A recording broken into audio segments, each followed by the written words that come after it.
अंगने में बैठी है सासू त बहुअर से अरज कर, बहुअर से अरज कर हो। बहुअर आई गए करवा के दिनवा, बीरन नहीं आए, बीरन नहीं आए, करवा नहीं लावेले हो। बहुअर आए गए करवा के दिनवा, बीरन नहीं आवे, करवा नहीं लावेले हो। इतनी बचन सुनी बहुअर त सासू से अरज कर, सासू से अरज कर हो। सासू नहीं बाटिन नैहर में मोरिया माँ मोरी, मोरी माई करवा के खरीदी है, करवा के खरीदी है हो।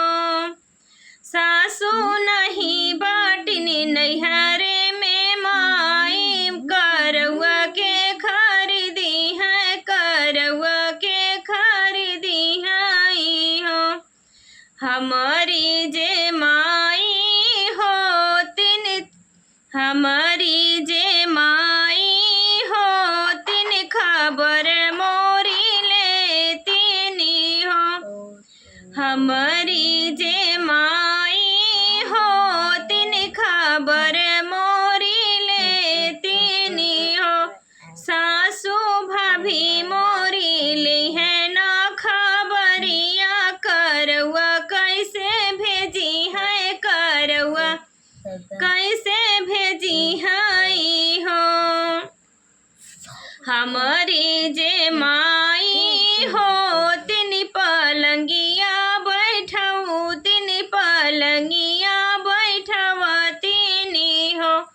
सासू मोरी भाभी दीहिना पीढ़ौआ, पीढ़ौआ, करवा कैसे भेजी है, करवा कैसे भेजी है हो। मोरी माई जो होतिन त कुछ दूर पहुँचाऊ तिन, त कुछ दूर पहुँचावतिनी हो। सासू भाभी मोरी डेवढ़िया न ठाढ़, करवा कैसे भेजी है, करवा कैसे भेजी है हो। सासू भाभी मोरी डेवढ़िया न ठाढ़, करवा कैसे भेजी है, करवा कैसे भेजी है हो। तो ये किताब सभी को कैसा लगा प्लीज़ कमेंट बॉक्स में ज़रूर बताइएगा। और ये गीत बहुत ही दर्दनाक है, बहुत ही दर्द भरा है। मुझे तो ये गीत गा कर के रोना आ जाता है। तो प्लीज़ आप लोग ज़रूर बताइएगा कि किताब सभी को कैसा लगा। जय माता दी।